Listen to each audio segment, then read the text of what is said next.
Tignan niyo pa mga bossing ko ang hiwaga ng dahon ng katakataka. Walang kahirap-hirap mga bossing ko at naputol ko na po siya mga bossing ko. Yan, nilagay ko lang dito siya sa aking pwesto.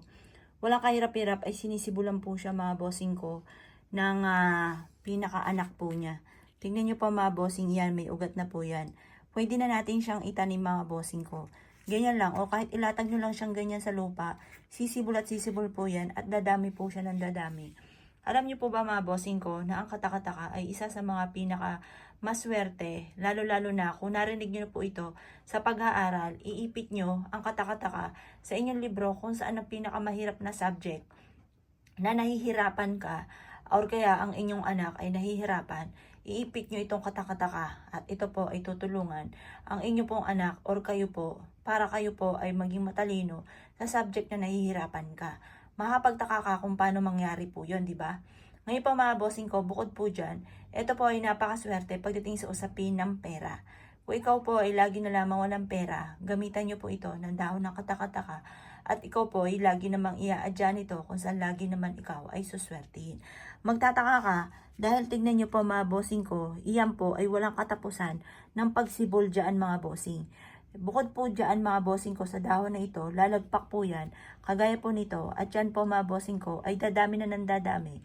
Kahit hindi nyo po siya alagaan mga bossing ko, yan po ay hindi nyo mapipigil ang pagdami po nito. Kahit ugat na nga lang po natitira po dito, magdudulot po ito ng marami pang anak mga bossing. Pero sa panahon ngayon ay bihira na po nagkakaroon ng ganito.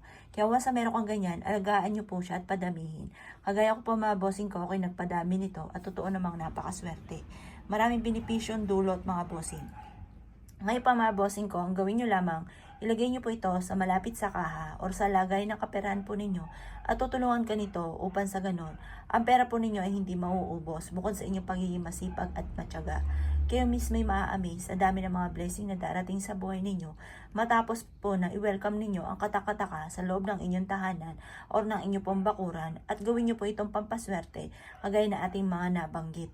Kaya kung ikay naniniwala at naisyo po itong gawin, lumarga po kayo at makakatulong po ang dahon ng katakataka para lagi kang iadya kung saan lagi ikaw ay suswertehin.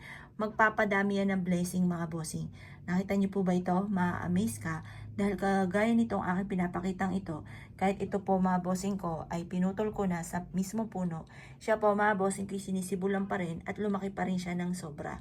Kahit ito po ilatag nyo lamang mga bossing ko sa may lupa, yan po ay hindi nyo mapipigilan ang pagdami. Inihaling tulad ito sa swerte na darating sa buhay ninyo. Kapag nahahatak na nito ang swerte, hindi nyo na mapipigilan na madoble-doble ang inyong pong blessing or ang inyong kaperahan.